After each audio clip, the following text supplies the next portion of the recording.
ලෝකවාසී බෞද්ධයන්ගේ මුදුන්මල් කඩවන අති පූජනීය ශ්‍රී දළදා වහන්සේ සියසින් දැක බලා ගැනීමේ වැඳ පුදා ගැනීමේ අවස්ථාව වසර 16කට පසුව අපේ බෞද්ධ ජනයාට උදා වෙලා තියෙනවා. ගෞතම සම්මා සම්බුදුරජාණන් වහන්සේට සමස්ත ලෝවැසි බෞද්ධ ජනයා ගෞරව දක්වන්නේ අනුපමේය මැතින් එලෙසටම ගරු සැලකිලිවල කිසිම අඩුවක් නොමැතිව ඉහළ ගෞරවාදරයට පත්වන වස්තුවක් තමයි ශ්‍රී දළදා වහන්සේ කියන්නේ. ඉතින් අද අපි කතා කරමු ශ්‍රී දළදා වහන්සේ බෞද්ධ ජනයට මෙච්චර විශේෂයි කියලා. දළදා වහන්සේ බුදුරජාණන් වහන්සේගේ මුඛයෙන් දේශනා කළ වදාළ ඉමහත් ගැඹුරු දර්ශනයකින් යුත් සූ දහසක් ධර්මස්කන්ධය ස්පර්ශ වූ නිසා මෙකී දළදා වහන්සේ ජීවන බුදුරජාණන් වහන්සේ හා සමානව සැලකීමට බෞද්ධයෝ පුරුදු වෙලා ඉන්නවා. ක්‍රිස්තු වර්ෂ 362 දී මේ දළදා වහන්සේ ලංකාවට වැඩම කළ පසු මෙරට තුළ බුදුදහම තව තවත් ප්‍රභාවිත වුණා.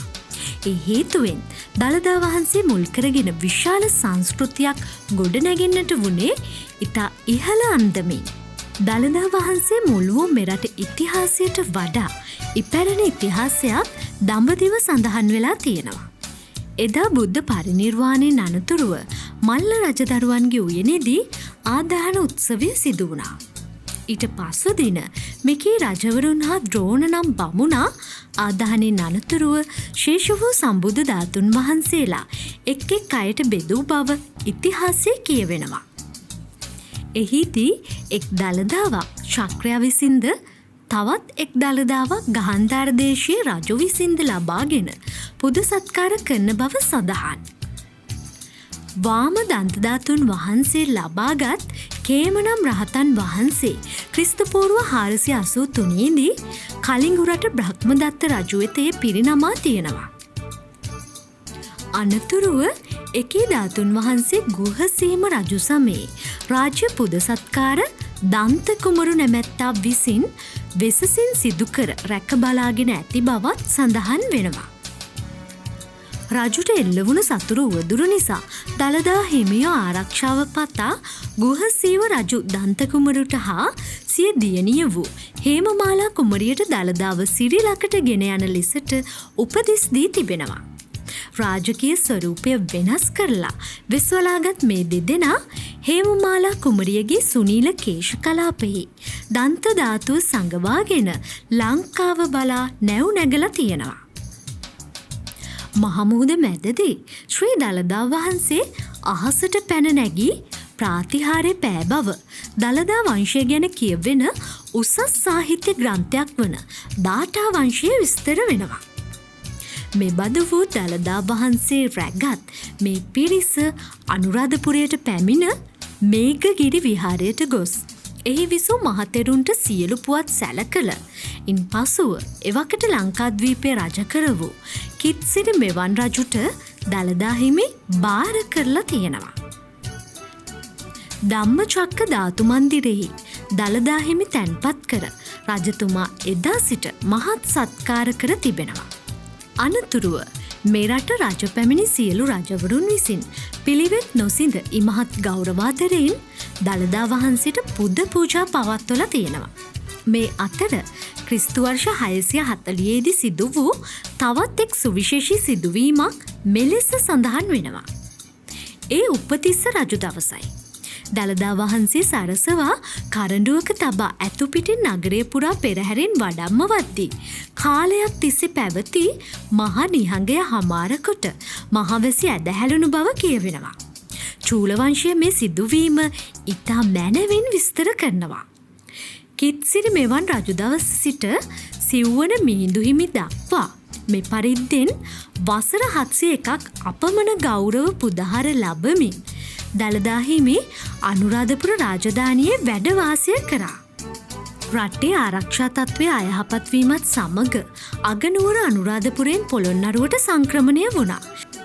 මේ හේතුව නිසා දළදා සමිඳුට පොළොන්නරුව රාජධානිය ආරක්ෂිත ස්ථානයක් බවට පත් වුණා. වසර 150ක් පමණ පොළොන්නරුවේ වැඩ වාසය කළ දළදා හිමිට කාලිංග මාගගේ ආක්‍රමණය එල්ලවත්ම යළි ආරක්ෂාවට තර්ජන එල්ල වුණා. එවිට වාචිස්සර නම් වූ හිමිනමක් රැකවරණය සඳහා දළදා හිමිද රැගෙන කොත්මලේ ප්‍රදේශයට පලා ගොස් අප්‍රකට අයුරින් එහි සංගවා තියාගත්තා. මේ පරිද්දෙන් දශක 2ක කාලයක් පුරා කිසිම තොරතුරක් නොමැතිව අප්‍රසිද්ධව විසූ දළදා වහන්සේ ක්‍රිස්තු වර්ෂ 1020 දී රජ පැමිණිවත් හිමි විජයබහ බෙලිගල නම් ස්ථානයෙහි දළදා මැදුරක් කරවා ඒට වැඩමවා එහි වඩා හිඳවා තිබෙනවා. මෙපරිද්දෙන් සතුරු වදුරු නිසා රාජධානිය යාපහුව කුරුණෑගල කෝට්ටේ යන ස්ථාන කරා ගමන් කරද්දී දළදා වහන්සේද ඒ අනුව වැඩවාසය කොට දෙල්ගමුවටද පැමිණියා. අවසානයේදී අදත් වැඩ සිටින මහනුවර රාජධානියට වැඩම කර තියෙනවා. එදා ලංකාවේ රාජ්‍යත්වයට උරුමකම් කියන විට දළදා වහන්සේගේ ආරක්ෂකයා වීම සුවිශේෂී සුදුසුකමක් වුණා. මේ නිසා ඉතා මැනවින් දළදා හිමිට පුද සත්කාර නොපිරිහෙලා ඉටු කරමින් ආරක්ෂා කළ බව දාටා වංශය නම් ග්‍රන්ථෙහි පැහැදිලි වෙනවා. මහනුවර රාජධානිය ආරම්භකයා වූ පළමුවන විමලධර්ම සූරිය රජු අද පවතින දළදා මැදුර අසල ඉදිකළ මැදුරක දළදාව තැන්පත් කළා. ඉන් අනතුරුව දෙවැනි විමලධර්ම සූරිය නරේන්ද්‍රසිංහ, කීර්තිශ්‍රී රාජසිංහ, ශ්‍රී වික්‍රම රාජසිංහ නරපතියන් විවිධ අවස්ථාවල දළදා මැදුරේ නව ප්‍රතිසංස්කරණ රාශියක් අද තිබෙන ගෞරවනීය ශ්‍රද්ධා සම්පන්න ආකාරයෙන් දළදා මැදුර ලෙසට නිම වී තිබෙනවා. දළදා වහන්සේ මෙතරම් චිරාත් කාලයක් කිසිම අනතුරක් නොමැතිව අපේ රටේ වැඩවාසය කරන්නේ එදා සිටි සිංහල නරපතියන්ගේ දුර දක්නා නුවණ හා අප්‍රහිත ධෛර්යය නිසයි. ඉතා බැරෑරුම් අවස්ථා කිහිපයකදී සතුරු ආක්‍රමණ එල්ල වුණත් ඒ සියලු දේ යටපත් වුණේ සිරි දළදා හිමිගේ හාස්කමකට විය යුතුයි. මේසා උතුම් වූ දළදා හිමියන් වටා ගොඩනැගුණු ඓතිහාසික වටිනාකම සාහිත්‍ය වංශය පුද පූජා විධි භාරකාර නිලධාරී මණ්ඩලයේ ශ්‍රේෂ්ඨත්වයෙන් අනුනව අද දක්වාම පවතිනවා. හෙටත් එලෙසම පවතීවේ.